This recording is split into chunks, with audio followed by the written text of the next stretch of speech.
राधे राधे, जय श्री कृष्णा। सबसे पहले आप सभी बड़ों को मेरा सादर प्रणाम, छोटों को जी बोरी आशीर्वाद। तो दोस्तों, आशा उम्मीद करती हूँ कि आप सब लोग स्वस्थ और मस्त होंगे, अपने परिवार के साथ व्यस्त होंगे, और मैं भी एकदम बढ़िया हूँ, दिख रही हूँ आप लोगों के सामने। तो चले, मेरे एक नए दिन की शुरुआत हो गई है अपने बीच वाले गांव पंचायत चौक से।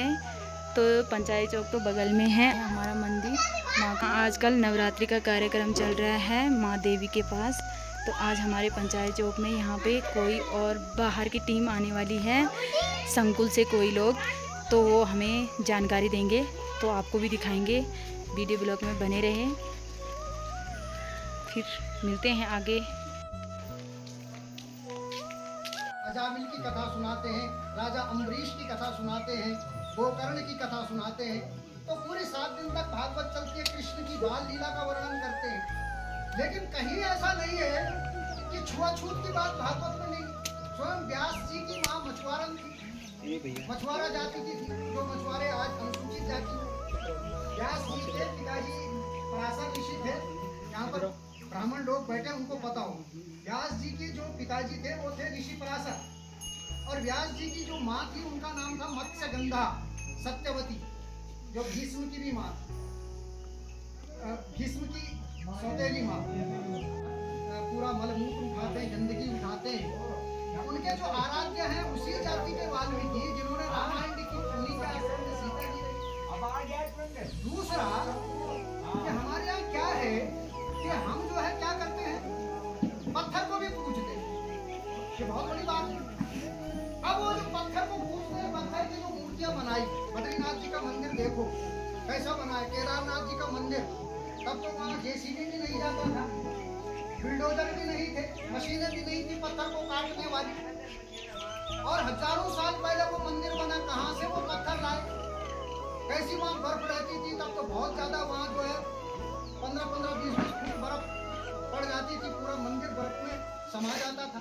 तो उस ठंड में कैसे काम किया। तो हमारे जो फौजी लोहार है, मिस्त्री है, विश्वकर्मा, उन्होंने जो है उन पत्थरों से उसी में उत्कीर्णित करके तो पत्थर में भगवान को बनाने वाला हमारा मिस्त्री। जब हम पत्थर में भगवान देख सकते हैं, तो मिस्त्री में भी भगवान है। गीता में श्लोक है, विद्या विनय संपन्ने ब्राह्मणे गविहस्तिनि सुनि चैव स्वपाके चः पंडितः समदर्शिनः। जो कुत्ते में भी, हाथी में भी, चंडाल में भी और ब्राह्मण में भी भगवान को देखता है, वही पंडित। पंडित वो नहीं है कि जो खाली गाल बजाए, पंडित वो है जिसकी दृष्टि सब में भगवान को देख ली।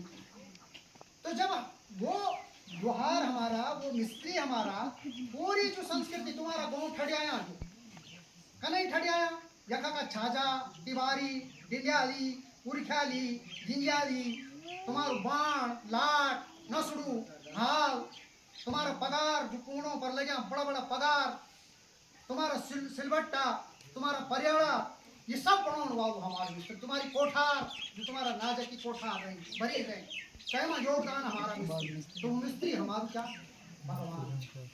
उसके साथ छुआछूत ना, उसको हम छोटी जाति का समझ करके तिरस्कृत ना करें।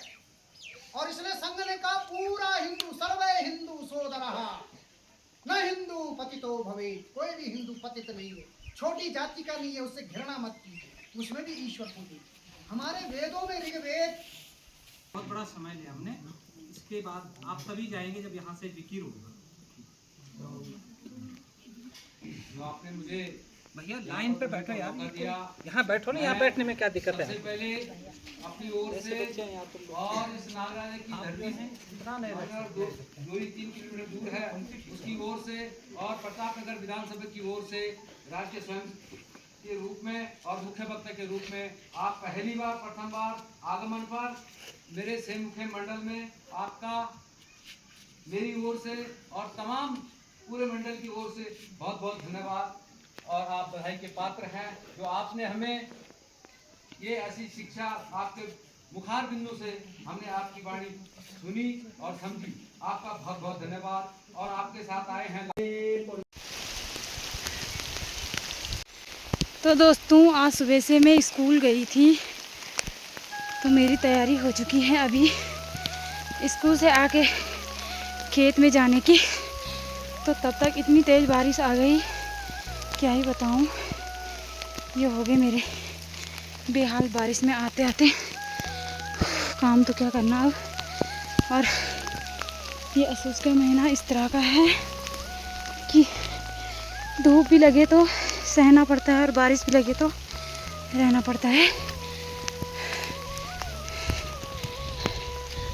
सभी लोग लगे हुए हैं बारिश में भी। तो मुझे तो आज हमारी मडार थी वहाँ गंडियाल गांव के नीचे, जहाँ के लिए हम फाइक्यार बोलते हैं। चलते हैं फटाफट से। सासू जी और जेठानी जी तो आज मेरा वेट कर करके थक गए होंगे, बोल रहे होंगे कि आज बेचारी नहीं आती, क्या करना, आ जाना था मैंने पहले। पर हमारे स्कूल में आज बाहर शिशु मंदिर संघ वाले, स्वयं संघ वाले आए थे, तो उनकी वजह से हमें थोड़ी देर वहाँ 1-2 घंटा रुकना पड़ा। तो दिन की 2 बज चुकी है और 2 बजे इतनी तेज़ बारिश लग गई कि देख सकते हैं आप। और ये है पाली तरफ हमारा गांव।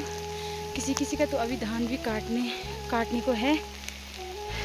तो फाइनली मैं अपने खेत में पहुंच चुकी हूँ। इन्होंने तो पूरी मडार कर दी है, देख सकते हैं आप। ये तो कहीं बारिश में पेड़ के नीचे बैठने जा रखे हैं, देख सकते हैं आप। ये देखो,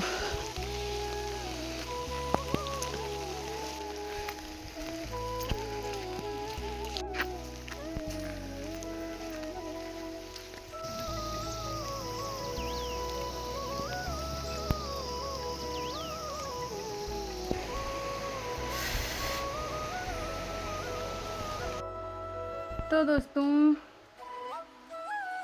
हम घर पहुंच चुके हैं और ये देखो बारिश। तो आसमान ने फिर वही हाल कर दिया जैसे का तैसा, जैसा पहले था। सिर्फ 5 दिन हुए जो बारिश नहीं हुई। फिर से आज से सुबह से लगा हुआ है, मतलब थोड़ी थोड़ी, अभी तो ज़्यादा ही लग रही। तो वैसी बेइज्जती हुई है हमारी बारिश में। सारा धान भी जो कुछ थोड़ा बहुत हुआ होगा सारा भीग गया है। ये देखो सारा गीला हो रखा है।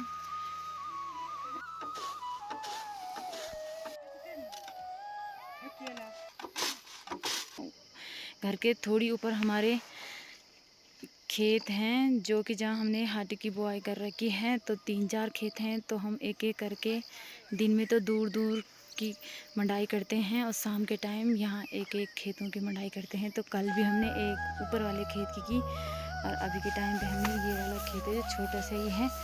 तो दिन में बारिश भी हुई और अभी हमने सोचा कि इसको निपटा लेते हैं। तो अभी वैसी आए तो इस वाले खेत का भी हमने अभी निपटाई दिया। अभी एक और रह रखा है यहाँ हाटी की मंडाई, वो कल शाम को होगी या परसों शाम को होगी। दिन में तो वहाँ दूर वाली मंडाई करेंगे नीचे, जहाँ दूर है हमारे खेत। तो अभी हमारी 3 दिन की मंडाई रह रखी है। अगर आसमान साथ देगा तो 3 दिन तक होगी मंडाई। तो आज की वीडियो यहीं पे एंड करती हूँ। आई होप वीडियो पसंद आए तो लाइक कीजिए, कमेंट कीजिए, दोस्तों के साथ शेयर कीजिए और सब्सक्राइब कीजिए। मिलती हूँ अगले दिन अगले ब्लॉग के साथ। तब तक के लिए जय देवभूमि उत्तराखंड।